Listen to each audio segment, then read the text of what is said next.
लड़ाई झगड़े छोटे छोटे मोटे हो जाते थे।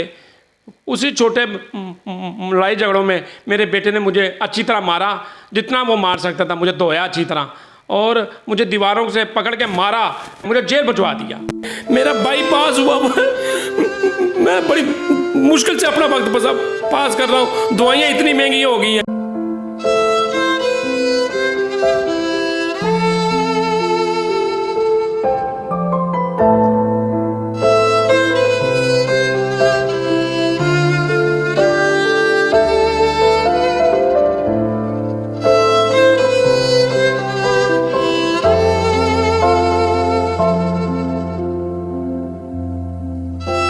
अस्सलाम वालेकुम नाज़रीन, आज की कहानी है एक ऐसे शख्स की जिनके पास दौलत है, जायदाद है। इतनी दौलत और जायदाद के बावजूद ये अपनी दौलत से महरूम हैं और इनके बीवी बच्चों ने दौलत की लालच में आकर इनको घर से निकाल दिया।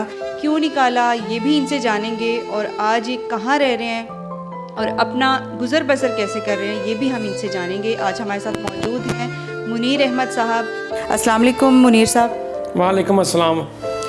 मुनीर साहब, सबसे पहले ये बताएं कि आपका समनाबाद में घर है, प्लॉट है, बहरिया टाउन में भी प्लॉट है, जायदाद है, प्रॉपर्टी है, पैसा है आपके पास, तो इसके बावजूद आप अपने घर में नहीं रहते, आपके बीवी बच्चों ने आपको घर से बेदखल कर दिया है। क्या वजह बनी थी और कितने अरसे से आप अपने घर से बेदखल हैं? मुझे 2 साल हुए, मुझे घर वालों ने निकाला हुआ है। वो मुझे मारना चाहते थे। मेरे अल्लाह पाक ने फजल किया, ज़िंदगी मौत अल्लाह के हाथ में है।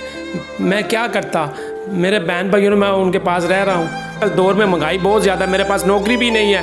मुझे तो नौकरी से भी कंपनी वालों ने बेदखल कर दिया हुआ है, रिटायर कर दिया। तो आप काम क्या करते थे? मैं ऑटोमोबाइल कारपोरेशन ऑफ पाकिस्तान में सेल एंड परचेज ऑफिसर था और बहुत मजबूत अफसरों में शुमार होता था। कितने अरसे से आपको कंपनी ने मतलब अपने कंपनी से बेदखल किया? 2 साल हो गए। यानी 2 साल से ही आपके ऊपर ये हालात है। तो अभी आपका जो है गुजारा कैसे होता है, कहाँ रहते हैं आप? मैं अपनी बहन के घर में रहता हूँ जी, और मेरी बहन भाई खाने पीने का सारा इंतज़ाम करती है। वो बेचारी खुद बेवा औरत है। मेरा भाई पास हुआ है, खुद मेरे सारे बहन भाइयों को कहने पे मेरा ख्याल करती हैं। उसके अलावा आप मतलब बता रहे थे कि आपको शुगर भी है, ब्लड प्रेशर का भी? मुझे शुगर भी है, मेरा बाईपास भी हुआ है, मेरे पास एक गुर्दा भी है। बस मैं तो कैसे वक्त गुजारा जी। मैं अल्लाह ताला का जितना भी शुक्र अदा करूँ। अपने तमाम बहन भाइयों से दरख्वास्त है, जैसे आगे मेरा ख्याल करते हैं, इसी तरह मेरी कंपनी से भी दरख्वास्त है कि वो मुझे कंपनी में बहाल करते हैं, ताकि मेरा ज़रिया मुआश खाने पीने का अच्छा इंतज़ाम हो सके। अच्छा मुनीर साहब, ये बताएं कि 2 साल हो गए हैं आपको, आप अपनी फैमिली के साथ नहीं रह रहे। बीवी के आपके साथ ताल्लुकात कैसे थे शुरू से जब शादी हुई? वो ताल्लुकात शुरू ज़माने से ख़राब हो गए थे। कितने साल हो गए शादी को? मेरा ख्याल 22-23 साल हो गए। और बच्चे कितने हैं आप? बच्चे मेरे माशाल्लाह 3 बेटे 1 बेटी है। उनकी उम्रें क्या क्या? एक बच्चे की उम्र 17-18 साल हो गई है, एक की 16 साल हो गई है, एक की 13 साल हो गई है, एक की 9 साल हो गई है। तो आपने बताया कि उम्रें भी उनकी कम है, तो ऐसी क्या वजह बनी? 2 साल पहले हुआ क्या था कि आपको बच्चों ने और बीवी ने मिलके घर से निकाल लिया? किसी को भी ख्याल नहीं आया कि हमारा बाप है, या बीवी को नहीं आया कि मेरा शौहर है? तो क्या वजह क्या हुई थी? मेरी घरवाली ने अपने बाप के साथ भी ये सलूक किया था। उसको घर से निकाल दिया था, उसके मकान पे कब्जा कर लिया था। वो आप बीती मुझ पे आ टपकी। जो उन पे जुल्म हुआ वो जुल्म मुझ पे कर दिया उन्होंने। उनको प्लानर थे, उन्हें सब चीज़ों का पता था कि भी कैसे मुनीर साहब को रगड़ा देना है, उसी तरह मुझे रगड़ा दे रहे हैं। तो जब आपको घर से निकाला, जिस दिन आपको घर से निकाला गया, उस दिन कोई झगड़ा हुआ था आपका बच्चों के साथ, बीवी के साथ? झगड़ा नहीं, वो मुझसे, मैं उन्हें कहता भी मेरे साथ ये जुल्म ना करो, मेरा बाईपास हुआ है। मुझसे ना गिलास टूट गया था, वो उन्हें ज़मीन पे दे मारा था, टूट भी गया था। उन्होंने, वो मेरे बच्चों को एक टांग पे लग गया गिलास के टुकड़ा। उन्होंने उसी हवाले में, वो प्लानर थी, कोई पुलिस वाले थे उनके जानने वाले। अब मैं पुलिस वालों को नाम नहीं लूँगा कि मैं उनको दुश्मन नहीं बनाना चाहता। मेरा बस चलता है, मेरे पास तो उनका रिकॉर्ड भी है, सारी चीज़ें मेरे पास आ गई हुई हैं। जो पुलिस वालों ने जुल्म किया मुझ पे, अल्लाह उनको नेकी की हिदायत दे।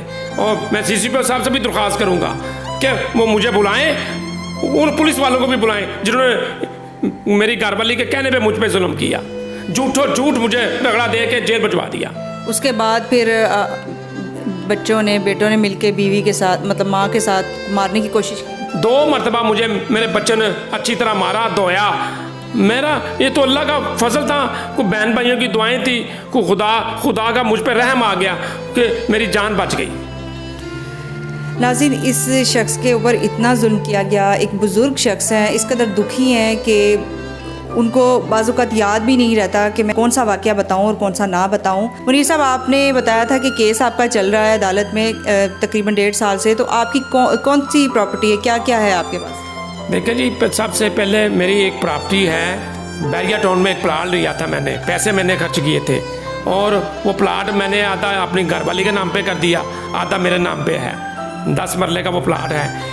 एक मेरा इस्लामिया पार्क पूंछ रोड पे मेरा घर है 5.5 मरले का, वो सारा पैसे मैंने खर्च किया।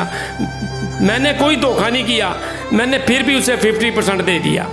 कोई बात नहीं कि मेरे बीवी बच्चों में जाएगा ना, घर पे ही रहेगा, कहीं बाहर तो नहीं जाता। साहब, आप बच्चों को कोई पैगाम देना चाहें तो क्या कहेंगे? मैं कहना चाहता हूँ, बेटा देखो मैंने कौन सी आपकी खिदमत की, 22 साल तक तो मैं इनको नाश्ता बना के देते रहा हूँ अपने, और अल्लाह ताला मुझे माफ़ करे, मैं इनकी खिदमत ये करता रहा हूँ कि वॉशरूम भी अपने हाथों से धोता था इनका।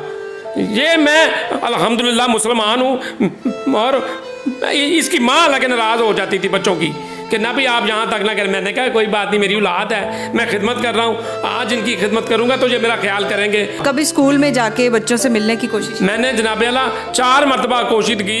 मैं उन टीचर हजरात के, ऐसे टीचर हजरात को नौकरी से निकाल देना चाहिए। खुदा का वास्ता बस करो, आपने भी मरना है, कितना झेलेंगी आप? आपने मुझे घर से वहाँ से निकाला था, स्कूल से, अल्लाह ने आपको दुनिया से निकाल देना है। मैं जनाब वज़ीर आज़म पाकिस्तान से भी दरख्वास्त करूँगा कि लोगों का इतना ख्याल करते हैं, कुछ थोड़ा सा मेरा ख्याल करते हैं। इसी तरह मैं दरख्वास्त करता हूँ जो हमारे चीफ आर्मी स्टाफ हैं और हमारी अदालत के जो चीफ साहब हैं, वो भी थोड़ा सा ख्याल कर ले। मेरे केसों का वो तो जायज़ काम है, कोई हक तलफी भी नहीं है, किसी का माल भी नहीं ले रहा। मेरा जो बनता है, मोहतरम जनाब चीफ साहब से दरख्वास्त करता हूँ कि मुझ पर रहम करें और मेरा केसों का फैसला जल्दी कर दें, बस मोहतरम से ये दरख्वास्त है। नाज़रीन, मुनीर अहमद की कहानी आपने सुनी और इनके साथ जो हुआ, इनके साथ जो सलूक किया गया, इनके बीवी और बच्चों ने मिलकर जो इनके साथ किया, ये सब कुछ इन्होंने अपनी ज़ुबानी बताया और बहुत ही एक दुख भरी कहानी है इनकी। अपने बच्चों को मिलने के लिए ज़लील होते हैं, कभी स्कूल्स में जाते हैं और कभी अदालत का दरवाज़ा खटखटाते हैं और अपना हक हासिल करने के लिए कहाँ कहाँ दर दर की ठोकरें नहीं खाते। इसके साथ ही अपनी मेज़बान साइमा शहजाद को इजाज़त दीजिएगा। फिर मिलेंगे किसी नए शख्स के साथ, तब तक के लिए अपना ख्याल रखिएगा। अल्लाह हाफ़िज़।